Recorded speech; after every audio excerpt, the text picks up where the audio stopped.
حضرتك أنا كلامي دقيق وواضح.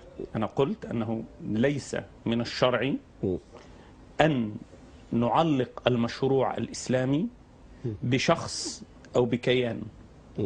ليس من الشرع أن نعلق المشروع الإسلامي بجماعة الإخوان المسلمين أو حزب الحرية والعدالة. ليس من الشرع ولا من العقل أن نعلق المشروع الإسلامي بحزب النور أو بالدعوة السلفية.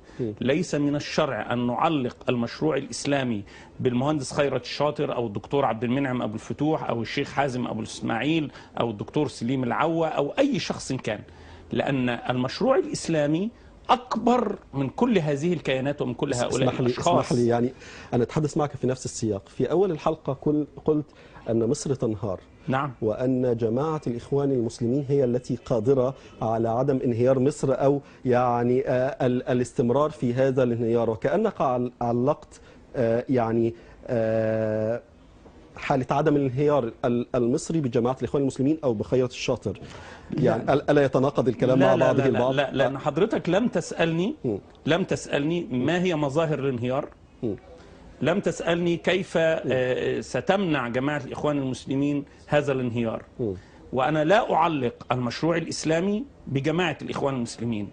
زمان وإحنا صغار في الإخوان المسلمين، يعني أذكر أنا في ثالثة ثانوي مثلا، حضرتك كنت في الإخوان المسلمين من وأنت سنك قد إيه؟ من وأنا في أولى ثانوي. طب جميل، اتفضل. كنا بنتعلم حاجة مهمة جدا، أن الإخوان المسلمين هي جماعة من المسلمين وليست جماعة المسلمين. إذن جماعة الإخوان المسلمين لا يتعلق بها المشروع الإسلامي، لأن جماعة الإخوان المسلمين أو حزب النور أو الدعوة السلفية نحن كأشخاص يمكن أن نفشل، لكن لا نعلق فشلنا بفشل المشروع الإسلامي، أو ليس معنى فشلنا كأشخاص أو كهيئة أو كحزب أن المشروع الإسلامي فشل. لا، هذا من الخطأ بمكان. جماعة الإخوان المسلمين الآن في هذا الوقت هي القادرة على أن تمنع انهيار مصر. ولا أقول جماعة الإخوان المسلمين هي القادرة على إنجاح المشروع الإسلامي.